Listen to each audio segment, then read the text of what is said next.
Le Siam, la grande ferme du Maroc, a ouvert ses portes pour 6 jours avec comme capitale Meknès.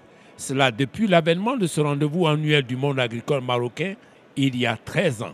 Le prince héritier Moulay Hassan est venu ce mardi 24 avril marquer de son sceau le top départ des rencontres des agriculteurs du Maroc et du monde. Ces acteurs nationaux et internationaux vont parler agriculture, échanger leur savoir et leur savoir-faire, présenter les dernières innovations dans les domaines de l'agriculture, des ressources animales, sans oublier les équipements. 67 pays sont présents à ce carrefour du donner et du recevoir. Au nombre de ces pays, la Côte d'Ivoire avec ses identités remarquables. Le cacao, le café, l'anacade. Associons les produits du terroir, la nouvelle expression de la visibilité de la Chambre d'agriculture de Côte d'Ivoire. Ils sont 1400 exposants, dont 300 internationaux, à se partager les 18 hectares de l'espace dédié au salon. Thème de cette 13e édition, la logistique et son rôle dans la dynamisation du marché agricole. C'est le lieu de souligner le choix judicieux du Maroc et de la Côte d'Ivoire de signer en 2015 une convention sur la mise en place d'une plateforme logistique.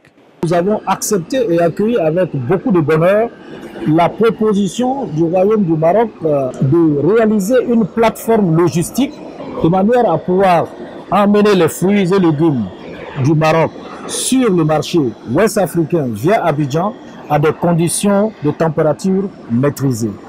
En retour, les fruits et légumes de Côte d'Ivoire et de l'Afrique de l'Ouest, notamment les mangues, peuvent accéder au port de Tanger et accéder à partir du port de Tanger au marché du Moyen et du Proche-Orient que nous n'avons pas encore exploré. Le Maroc et la Côte d'Ivoire ont signé un avenant à cette convention en marge de ce Siam, comme pour traduire la ferme volonté des deux parties à voir la réalisation de cette plateforme de commercialisation des fruits et légumes d'Abidjan.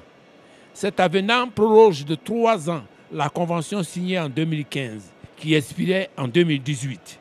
L'avenant indique également qu'il revient à la société Tanger Med, société de droit marocain spécialisée en la matière, d'aménager, de développer et de gérer cette plateforme logistique une fois réalisée et mise en œuvre.